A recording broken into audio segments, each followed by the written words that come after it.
Senhor presidente, senhores senadores, senhoras senadoras, companheiros e companheiras. Senhor presidente, antes de entrar no assunto que me traz a essa tribuna, eu quero fazer um registro que considero muito importante. Mas, antes disso, inclusive, quero cumprimentar o senador Jarbas Vasconcelos pelo pronunciamento que faz e dizer, senador, Vossa Excelência perdeu ontem uma grande sessão aqui no plenário do Senado, uma sessão alusiva aos 50 anos, belos pronunciamentos feitos aqui. E Vossa Excelência, que viveu com muita intensidade, sabe o que representa essa data para todo o povo e principalmente para o curso da construção da democracia no país. O Senado, dizia eu no dia de ontem, não apenas relembra esse episódio triste na história do Brasil, através de uma sessão, senador Paim, mas o Senado adotou algumas medidas, tomou algumas providências, como o cancelamento da sessão que considerou vaga a presidência da República, que de fato são ações que devem orgulhar o conjunto da sociedade brasileira. Nada que não fosse uma obrigação nossa, senadores e senadoras do Brasil, de fazer, senhor presidente, porque esse episódio marcou de uma forma triste, muito triste, o nosso país. E por isso mesmo tem que ser lembrado, para que não se repita, para que não volte a acontecer. Mas, senhor presidente, o registro que faço nesse momento é que, nessa manhã, em reunião, o Tribunal de Justiça do Estado do Amazonas fez as eleições para a presidência, vice-presidência daquele tribunal e corregedoria. E foi eleita para presidente do Tribunal de Justiça do Estado do Amazonas, onde 3 senhores desembargadores e senhoras desembargadores estavam inscritos, o desembargador Domingos Jorge Chalub Pereira, desembargador Iedo Simões de Oliveira e desembargadora Maria das Graças Figueiredo. Os 3 desembargadores inscritos para a presidência do Tribunal de Justiça do Estado do Amazonas, e com 7 votos consagrou-se vitoriosa a desembargadora Maria das Graças Pessoa Figueiredo. Ela, senhor presidente, será que deverá tomar posse daqui a uns 3 meses, aproximadamente. Ela será a segunda desembargadora, portanto, a segunda mulher a presidir o Tribunal de Justiça do Estado do Amazonas. A primeira mulher presidente do tribunal foi a desembargadora Marinildes Mendonça Lima, que é natural do município de Itacoatiara. Então, eu quero daqui encaminhar a Vossa Excelência, presidente Paim, um requerimento onde, baseado no artigo 222 do Regimento Interno deste Senado Federal, eu solicito a inserção em ata de voto de congratulação e aplausos para a desembargadora Maria das Graças Pessoa Figueiredo por ter sido eleita hoje, pela manhã, a nova presidente do Tribunal de Justiça do Estado do Amazonas. Quero também cumprimentar, senhor presidente, nesse sentido, vai a moção que eu apresento, o voto de aplausos, cumprimentar o desembargador Aristóteles Lima Turi, que foi eleito vice-presidente do Tribunal de Justiça, assim como o magistrado desembargador Flávio Humberto Pascarelli Lopes, que foi eleito para a Corregedoria Geral daquele tribunal. E fazer um registro da importância de termos mulheres à frente desses importantes órgãos, no caso do Poder Judiciário. Brevemente também deverá assumir a presidência do Tribunal Eleitoral, do Tribunal Regional Eleitoral no Estado do Amazonas, uma mulher, a desembargadora Maria do Socorro Guedes. E a homenagem que eu aqui presto à desembargadora Maria Figueiredo é dizer que ela teve toda a sua formação no estado do Amazonas, na cidade de Manaus. Ela se formou em Direito em 1975 pela Universidade Federal do Amazonas. Ingressou na magistratura em 1979 como juíza de Direito da primeira instância e foi atuar na comarca de Boca do Acre, um município muito distante da capital Manaus, aliás, muito mais próximo da capital do estado do Acre, Rio Branco, do que de Manaus, que é a capital do seu próprio estado. A desembargadora, futura presidente do Tribunal de Justiça, Maria da Graça Figueiredo, ela é pós-graduada em Direito Civil, tendo participado do Programa de Capacitação em Poder Judiciário da Fundação Getúlio Vargas e da Escola Nacional da Magistratura.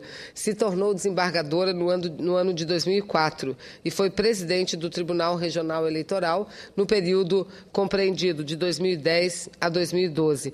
E foi a primeira mulher a presidir o Tribunal do Júri da comarca de Manaus. Então, fica aqui meus cumprimentos à desembargadora, futura presidente do Tribunal de Justiça, pela sua eleição, desembargadora Maria das Graças Pessoa Figueiredo. Da mesma forma, eu estendo os cumprimentos aos desembargadores Aristóteles Lima Turi, vice-presidente eleito, e ao corregedor eleito Flávio Humberto Pascarelli Lopes. Mas, senhor presidente, eu quero aqui falar um pouco também a respeito do que relatou o senador Rodrigo Hollenberg. Primeiro, dizer o seguinte, que ele fala muito da necessidade de o país, o Brasil, e não só, leia-se, não só o setor público, mas o setor privado, inclusive, senhor presidente, dar passos mais largos na busca da geração de energia alternativa, de fontes limpas de energia, não é? O que não significa dizer que nós poderemos deixar de falar, deixar de registrar, e infelizmente eu registro isso, que parece que em véspera de eleições o que é bom que tenha sido feito nesse Brasil tem que ser apagado. É assim que a oposição age, apaga aquilo que é bom e vamos só falar do que não foi feito, do que precisa ser feito. Em relação à questão ambiental e, sobretudo, às mudanças climáticas, o Brasil tem sido uma voz muito importante no cenário internacional. Tem sido um dos maiores e mais fortes protagonistas nesse cenário de negociação internacional, sobretudo em vistas a 2015, quando deverá ser renovado um novo acordo a ser assinado por todos os países do planeta, visto que o Protocolo de Quioto, que o Brasil era signatário, já teve a sua validade expirada, e um protocolo que, diga-se de passagem, países desenvolvidos, importantes, os maiores poluidores do planeta, como os Estados Unidos, nunca assinou, presidente Paim. E a desculpa que sempre deu, é que o Congresso americano não aprovava a possibilidade dos Estados Unidos assinarem este protocolo. Diferente dos Estados Unidos, a condução do Brasil diante esse órgão internacional das Nações Unidas, que é a Conferência sobre Mudanças Climáticas, repito, tem assumido um protagonismo importante, não só pelo discurso, mas tem assumido um protagonismo importante pela prática e pelo exemplo que dá ao resto do mundo. Chegar aqui dessa tribuna e dizer que é muito fácil, senhor presidente. Agora as pessoas têm que ter mais sinceridade com aquilo que dizem. O Acre, por exemplo, o Rio Branco, no Acre, hoje tem as suas águas bem elevadas, mas nós não podemos dizer que a realidade do Acre seja a realidade de hoje. Hoje a realidade é ímpar, hoje a realidade é singular, hoje a realidade não expressa a normalidade que tem no estado do Acre. Por isso, nós não podemos pegar um dado isolado em relação ao desmatamento da Amazônia e dizer que a Amazônia está em completo descontrole. Nada disso. Pelo contrário, nós somos respeitados no âmbito internacional, porque o Brasil não só tem muito a falar, mas tem muito a mostrar. Nos últimos 10 anos, diminuiu-se em 80% o nível de desmatamento da Amazônia. E isso é importante que se diga, e este governo compreende que os níveis diminuirão ainda mais quanto maior for o desenvolvimento, as políticas de desenvolvimento sustentável aplicado naquelas regiões. E por falar nisso, eu aqui registro que no dia de ontem aconteceu algo muito importante, senador Paim.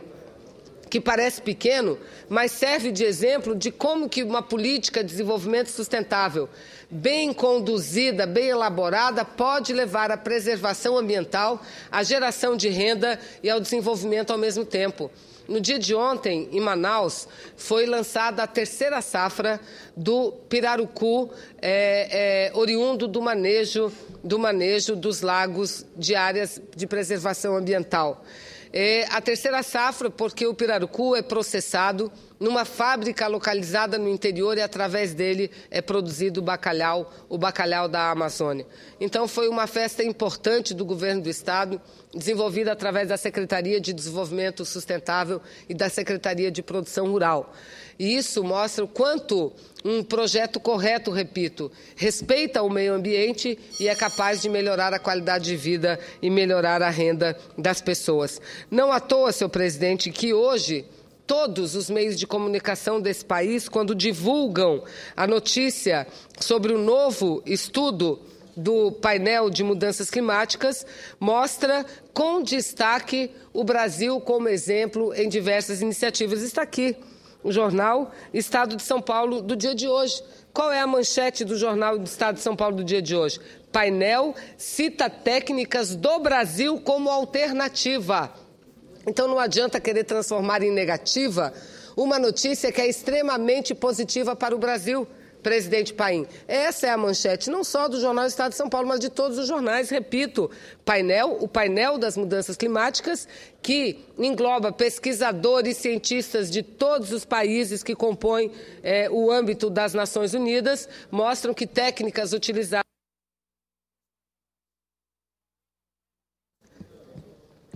Para concluir, presidente Paim, muito obrigada, eu não se preocupe, Vossa Excelência, que eu não vou usar o tempo que usou o deputado Mário Couto, porque são muitos os senadores que estão aqui na fila esperando pacientemente a sua vez de falar. Então, eu agradeço a benevolência de Vossa Excelência, mas concluirei brevemente esse meu pronunciamento. E dizer, repetindo, senador Paim, essa é a notícia. Há, de fato, uma preocupação muito grande dos cientistas do mundo inteiro que entendem que cada vez mais é necessário que países, que governos, que iniciativa privada se preocupem com a questão ambiental. E eu sou daquelas que costumo dizer, não há qualquer contradição entre desenvolvimento e qualidade de vida, contanto que este desenvolvimento esteja a serviço da população e que seja um desenvolvimento sustentável, não apenas do ponto de vista humano, mas do ponto de vista ambiental como um todo, senhor presidente. Então, o Brasil, repito, no âmbito das negociações internacionais, tem tido um grande e um forte protagonismo, não apenas porque é detentor da maior floresta tropical do planeta ou da maior biodiversidade do planeta, não. Mas tem um grande protagonismo pelo exemplo que dá aos demais países em relação às políticas corretas de defesa ambiental. Nenhum país tem leis como nós temos. Lei e plano de mudanças climáticas, código florestal, sistema de unidades de conservação, enfim, são um conjunto de leis que garantem que, se respeitadas as leis, as boas práticas nos ajudarão no processo de desenvolvimento, mas no processo também de preservação ambiental. E, por fim, dizer, senhor presidente, que o protagonismo do Brasil tem se expresso em todos os ministros de meio ambiente, em todos os ministros de relações exteriores que estiveram ou estão à frente das negociações. Eu falava há pouco, numa parte que fiz, que o Brasil tem a maior percentual de fontes renováveis de energia. Enquanto a média mundial é de 13%, aproximadamente, a média do Brasil é de quase 45%. E se falarmos em geração de energia, a participação de fontes renováveis na geração de energia elétrica no Brasil, essa ultrapassa a casa dos 70%, que deve nos orgulhar muito, mas principalmente mostrar que muito o Brasil precisa investir ainda em ciência, em tecnologia, em desenvolvimento de energia alternativa para que mantenha esse bom percentual de fontes alternativas e limpas ambientalmente de geração de energia. Muito obrigada, senador Paim.